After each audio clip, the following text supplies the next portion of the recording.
Senhor Arcebispo, Senhor Dom José Cordeiro, senhoras e senhores, bem-vindos à segunda sessão deste ciclo de conferências da Nova Ágora. Agradecemos, através da Escola Arquidiocesana de Música Litúrgica, ao pianista André Carvalho e à soprano Daniela Batista, o momento musical que nos proporcionaram.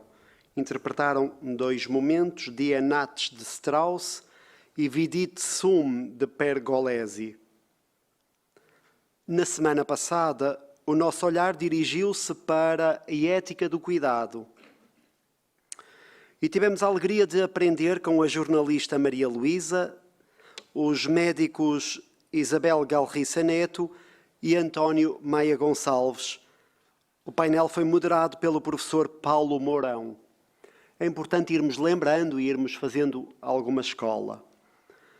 Hoje queremos dirigir o nosso olhar e alargar a nossa reflexão sobre os caminhos de acolhimento. E falo-emos com a presença do jornalista da RTP, António Mateus. Não presencialmente, o jornalista António Mateus, por motivos de doença de um familiar próximo, não estará presente, mas vai-nos deixar uma mensagem muito pequenina. E teremos também, neste painel, o médico Tomás Bandeira e o chefe de missão da Organização Internacional para as Migrações em Portugal, Vasco Malta. Este painel será moderado pelo professor da Universidade do Minho, professor catedrático, professor Moisés Martins, a quem nós agradecemos o facto de estarem aqui hoje conosco. Faremos agora apenas uma breve introdução ao tema que não passa de um olhar, ou seja, do nosso olhar sobre a temática. Em nosso entender, o tema que hoje debatemos assenta na questão sobre a dignidade da pessoa, ou seja, caminhos de acolhimento e aquilo que nós pensamos, é a nossa forma de ver este tema, ele assenta sobre a dignidade da pessoa. E esta dignidade corresponde por igual a todas as pessoas, independentemente do credo, cor, proveniência, e outorga-lhes uma série de liberdades e de direitos inalienáveis. Não obstante o respeito pela dignidade da pessoa ser um valor universalmente válido, acreditamos que ele foi profundamente valorizado e, diríamos, levado à sua plenitude pelo cristianismo. O que eu estou a dizer é que a dignidade da pessoa foi levada à sua plenitude pelo cristianismo. Porquê? Os gregos e os romanos, cuja contribuição para a nossa civilização ninguém questiona, não foram capazes de outorgar à dignidade o valor da dignidade. Estamos a ser muito breves, mas é curioso. A palavra dignidade vem de um étimo do indo-europeu, só depois é que vai para o latim, não é? Mas na sua origem vem de uma expressão muito pequenina, um étimo muito pequenino que é dek, dak. Dek, dak no indo-europeu quer dizer receber. Como quem recebe gratuitamente alguma coisa que não pede.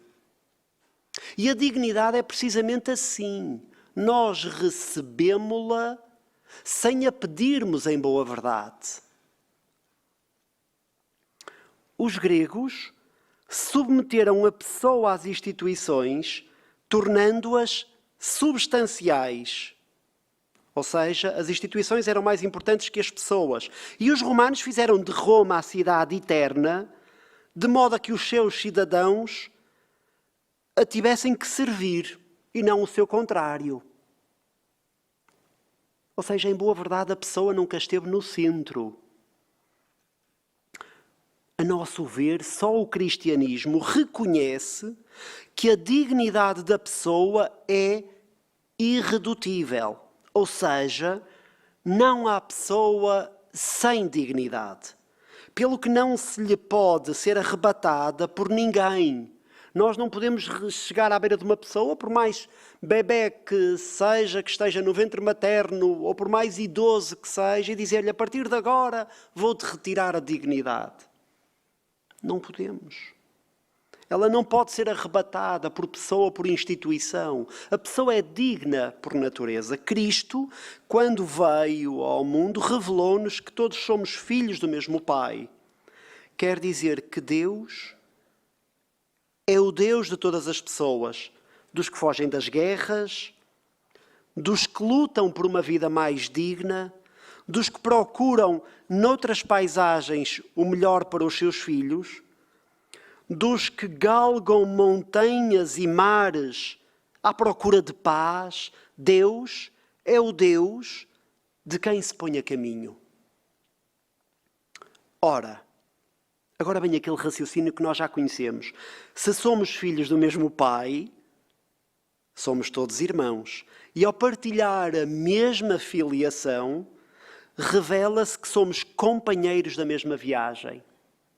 Somos companheiros, somos família.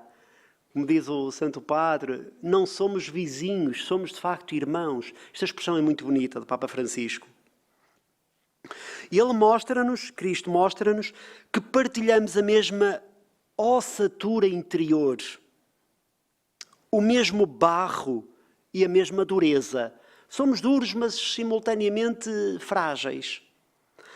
Partilhamos as mesmas alegrias, mas também as mesmas angústias. Que partilhamos o mesmo desejo de luz, de liberdade, de sonhar com uma vida melhor. Como refere Santo Agostinho, Jesus quis que chamássemos nosso Pai ao seu próprio Pai. Esta expressão é lindíssima. E termos Deus por Pai só nos pode dar força e segurança para sermos filhos mais seguros, pelo que os caminhos que com Ele percorremos só nos podem levar à liberdade que liberta, como refere São Paulo na Carta aos Gálatas.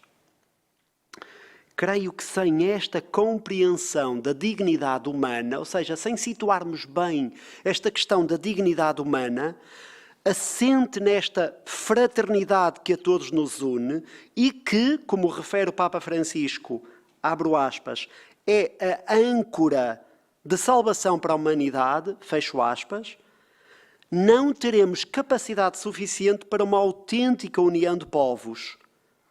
E rapidamente brotarão os nacionalismos, que é uma das armas mais poderosas para desfazer a fraternidade.